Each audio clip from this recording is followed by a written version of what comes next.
Night Court ASMR.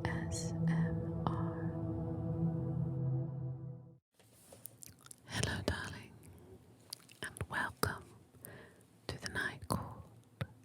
As always, it's your choice, and you have chosen a bedtime story. A relaxing tale to invite sweet sleep and pleasant dreams for all listeners. Don't know why I'm using this accent. I think it's because I'm going to read some more Grimm's fairy tales. And sometimes it just seems to require that accent. Of course, I don't mean to be at all offensive, but I think most of the time when I've heard fairy tales spoken, I suppose just in the audiobooks and things that I've listened to, it's not usually in my Midwestern accent. This dream or bedtime story is designed to induce blissful relaxation, as always. But I do think I'll commentate a bit because I find these so fun. These stories are so bizarre to me. And I'm doing kind of like a whole series on Grimm, so if you haven't seen one before, it's not as though they build on one another, so happily keep listening.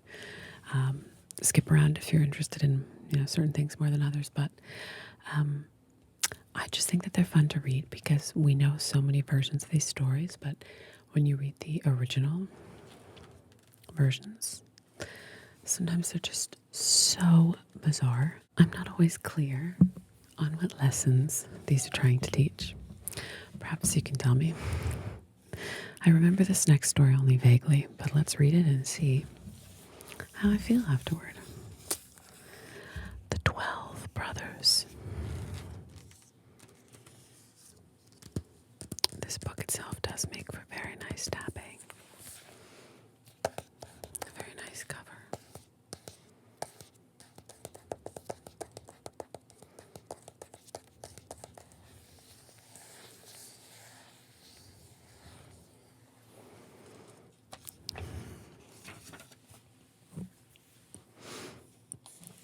Once upon a time, there lived a king and a queen very peacefully together. Now they had 12 children, all boys. Now the king said to the queen one day, "If our 13th child should be a girl, the 12 boys shall die, so that her riches may be the greater and the kingdom fall to her alone." Who needs any more reason than that, right?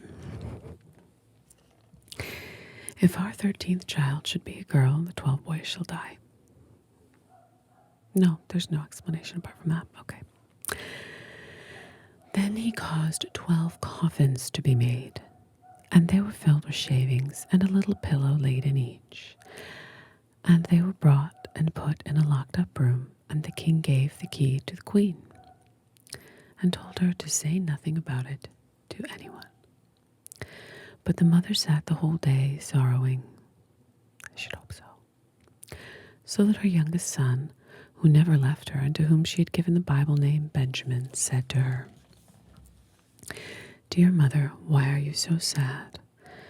"Dearest child," answered she, "I dare not tell you." But he let her have no peace until she went and unlocked the room and showed him the 12 coffins with the shavings and the little pillows. Then she said, "My dear Benjamin, your father has caused these coffins to be made for you and your 11 brothers. And if I bring a little girl into the world, you are all to be put to death together and buried therein." And she wept and she spoke, and her little son comforted her and said, "Weep not, dear mother. We will save ourselves and go far away."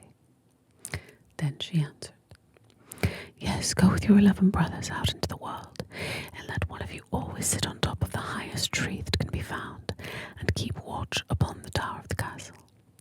If a little son is born, I will put out a white flag, and then you may safely venture back again. little daughter, I will put out a red flag and then flee away as fast as you can, and the dear God watch over you. Every night will I rise and pray for you. In winter, that you may have a fire to warm yourselves by, and in summer, that you may not languish in the heat. At least she's praying.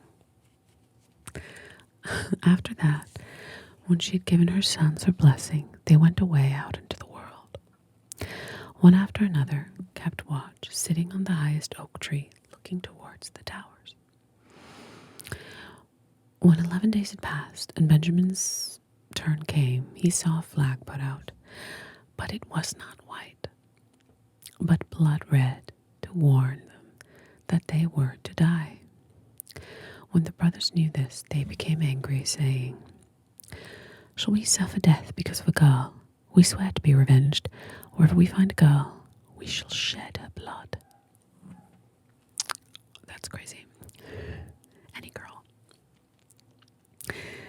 Then they went deeper into the wood, and in the middle, where it was darkest, they found a little enchanted house standing empty. Then they said, "Here we will dwell, and you, Benjamin, the youngest and weakest, shall stay at home and keep house. We others will go abroad and purvey food."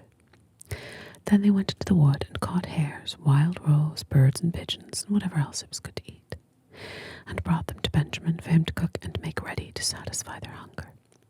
So they lived together in the little house for 10 years, and the time did not seem long. By this time, the queen's little daughter was growing up. She had a kind heart and a beautiful face, and a golden star in her forehead. Once, when there was a great wash, she saw among the clothes 12 shirts, and she asked her mother, "Whose are these 12 shirts? They are too small to be my father's." Then the mother answered with a sore heart, "Dear child, they belong to your 12 brothers." The little girl said, "Where are my 12 brothers? I have never heard of them." And her mother answered, "God only knows where they are wandering about in the world." Then she led the little girl to the secret room and unlocked it, and showed her the 12 coffins with the shavings and the little pillows. "These coffins," she said, "were intended for your 12 brothers, but they went away far from home when you were born." And she related how everything had come to pass. Then said the little girl, "Dear mother, do not weep. I will go and seek my brothers."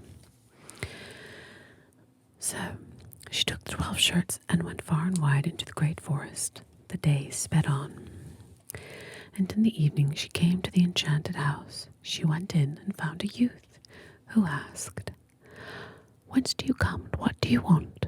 And he marvelled at her beauty, her royal garments, and the star on her forehead. Then she answered, "I am a king's daughter, and I seek my 12 brothers, and I will go everywhere under the blue sky until I find them." And she showed him the 12 shirts which belonged to them. Then Benjamin said that she must be his sister, and said, "I am Benjamin, your youngest brother." And she began weeping for joy, and Benjamin also, and they kissed and cheered each other with great love. Well, this part is rather sweet, actually. I can't be too cynical about that. After a while he said, "Dear sister, there is still a hindrance. We have sworn that any maiden that we meet must die, as it was because of a maiden that we had to leave our kingdom." Yeah, that totally makes sense. Sure, yeah. Then she said, "I will willingly die if so it might benefit my 12 brothers." When does it stop, though? It's just all maidens forever for the rest of time? Wild. "No," he answered. "You shall not die. Sit down under the tub until the 11 brothers come, and I agree with them about it." She did so, and as night came on, they returned from hunting, and supper was ready.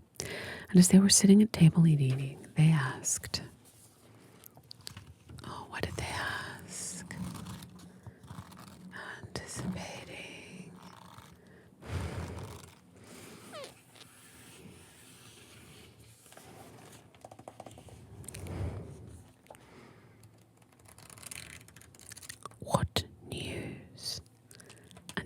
and said, "Don't you know any?" "No," answered they. So he said, "You have been in the wood, and I have stayed at home, and yet I know more than you." "Tell us," cried they. He answered, "Promise me that the first maiden we see shall not be put to death."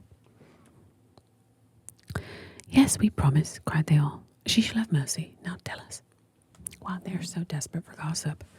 There goes all the swearing. Then he said, "Our sister is here," and lifted up the tub, and the king's daughter came forth in her royal garments, with her golden star on her forehead, and she seemed so beautiful, delicate, and sweet, that they all rejoiced. "Fickle, thy name is, young man." And they fell upon her neck and kissed her and loved her with all their hearts. I mean, I'm quite glad no maiden blood is being shed, but these boys, they change their hearts quite fast, don't they? After this, she remained with Benjamin in the house and helped him with the work. The others went forth into the woods to catch wild animals, does, birds, and pigeons, for food for them all. And their sister and Benjamin took care that all was made ready for them. She fetched the wood for cooking and vegetables, and watched the pots on the fire, so that supper was always ready when the others came in. She kept also great order in the house, and the beds were always beautifully white and clean, and the brothers were contented and lived in unity. One day the two got ready a fine feast, and when they were all assembled, they sat down and ate and drank, and were full of joy. Now there was a little garden belonging to the enchanted house, in which grew 12 lilies. The maiden, thinking to please her brothers, went out to gather the 12 flowers, meaning to give one to each, as they sat at meat. But as she broke off the flowers, in the same moment, the brothers were changed into 12 ravens. I did not see that coming. And flew over the wood far away, and the house with the garden also disappeared. So the poor maiden stood alone in the wild wood, and as she was looking around her, she saw an old woman standing by her, who said, "My child, what hast thou done? Why couldst thou not leave the 12 flowers standing? They were thy 12 brothers, who are now changed to ravens forever." The maiden said, weeping, "Is there no means of setting them free?" "No," said the old woman, "there is in the whole world no way but one, and that is difficult. So there is a way. Thou canst not release them, but by being dumb for 7 years, thou must neither speak nor laugh. And wert thou to speak one single word, it wanted but 1 hour of the 7 years. All would be in vain, and thy brothers would perish because of that one word." Then the maiden said to her, she said in her heart, "I am quite sure that I can set my brothers free," and went and sought a tall tree, climbed up, and sat there spinning, and never spoke or laughed. Now it happened that a king who was hunting in the wood had with him a large grey hound, who ran to the tree where the maiden was, sprang up at it, and barked loudly. Up came the king and saw the beautiful princess with the golden star on her forehead, and he was so charmed with her beauty that he prayed her to become his wife. She gave no answer, only a little nod of her head. That's quite a way to begin a marriage. Then he himself climbed the tree and brought her down, set her on his horse, and took her home. The wedding was held with great splendor and rejoicing, but the bride neither spoke nor laughed. After they had lived pleasantly together for a few years, the king's mother, who was a wicked woman, began to slander the young queen, and said to the king, "She is only a low beggar maid that you have taken to yourself. Who knows what mean tricks she is playing? Even if she is really dumb and cannot speak, she might at least laugh, not to laugh to the signs of bad conscience. It is the sign of a bad conscience. At first the king would believe nothing of it, but the old woman talked so long and suggested so many bad things that he at last let himself be persuaded and condemned the queen to death. These are capricious decision makers. Now a great fire was kindled in the courtyard, and she was to be burned in it. And the king stood above at the window and watched it all with weeping eyes, for he had held her very dear. And when she was already fast bound to the stake, and the fire was licking her garments with red tongues, the last moment of the 7 years came to an end. Then a rushing sound was heard in the air, and 12 ravens came flying and sank downwards, and as they touched the earth, they became her 12 brothers that she had lost. They rushed through the fire and quenched the flames and set their dear sister free, kissing and consoling her. And now that her mouth was open and that she might venture to speak, she told the king the reason of her dumbness and why she'd never laughed. I suppose she was never taught to write. I just can't help myself. Oh, the king rejoiced. Cool. When he heard of her innocence, and they all lived together in happiness until their death. But the wicked mother-in-law was very unhappy and died miserably. Okay. I'm quite glad the wicked mother-in-law died miserably, I suppose. Trying to put this poor girl to death for no particular reason. Am I missing something? I keep feeling like this with these stories. Was the wicked mother-in-law actually the old woman from the woods? I'm not sure why that would be the case. Because it's not as though she had to tell her the truth of how to make the brothers become set free. No, I don't think that's the case. Also, I feel we've come very far afield from the original story, where the king just sort of inexplicably decides that all of his sons must die to, I suppose, like increase his daughter's dowry or something. Also very bizarre that he didn't decide until, the 13th child. Maybe that's just like a number 13 thing. I don't know. I feel that the stakes are not so high in a story where people can change their minds so fast, right? Like, oh, these kids are like, or these young boys are like, we're going to kill any maiden, right? And then just like for a bit of news, they immediately agree not to do what they solemnly vowed to do. Sometimes I appreciate and I feel a bit of that kind of like anticipation, knowing she's going to speak soon, assuming that she'll be saved from the fire, this kind of a thing. I feel that, and I get that is, momentum is built in the story. There's something poetic and fateful happening there, but also, like, the story just seems so, like it's missing pieces. And I checked, and this isn't, nothing about this book says it's abridged, but it just feels like even if I'm to judge this from a perspective of, a morality tale or something that's just trying to teach a lesson, and doesn't necessarily concern itself with proper story building, right? Like story structure, because a lot is missing here. We're sort of told and not shown that people are who they are, whether they're good people or bad people and so on. And there's just like a lot missing for the story. But apart from that, it seems to me the lesson must have to do with this girl's ability to, her vow to be silent for 7 years. And she's rewarded by having her brothers come back to life. But it just seems so odd that their king, their father, never got their comeuppance. The fact that she's like this princess inheriting a kingdom is irrelevant. And then, of course, she's just able to marry a king because she's beautiful. Maybe the lesson is that women ought to be seen and not heard, right? Because that's the main thing I'm drawing from this, frankly.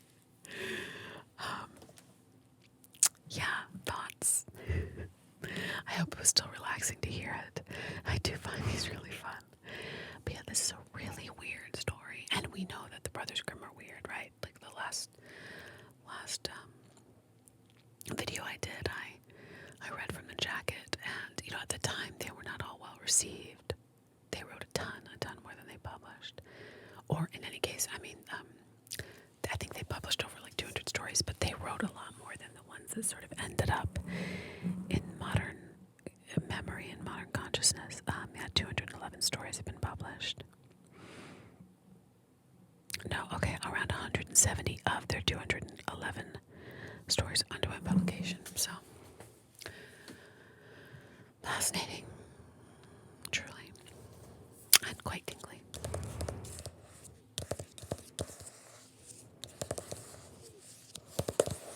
Well, do tell me if you'd like more Grimm's fairy tales. I may well get through this whole little book on my channel. It's fun. I really have to stop myself commentating in the middle. Although, you know what? It's my channel. If nobody minds, maybe I'll keep doing it. Thank you for sharing time with me tonight. And if I haven't put you to sleep yet with these bizarre, seemingly nonsensical, or at least not very well-structured stories, then I hope that you sleep soon. And if you're still with me and you like the sound of my voice, like and subscribe. It really makes a huge difference. Now let the dark embrace of the night enfold you. Let the dark embrace of the night enfold you. Good night. Good night. Good night.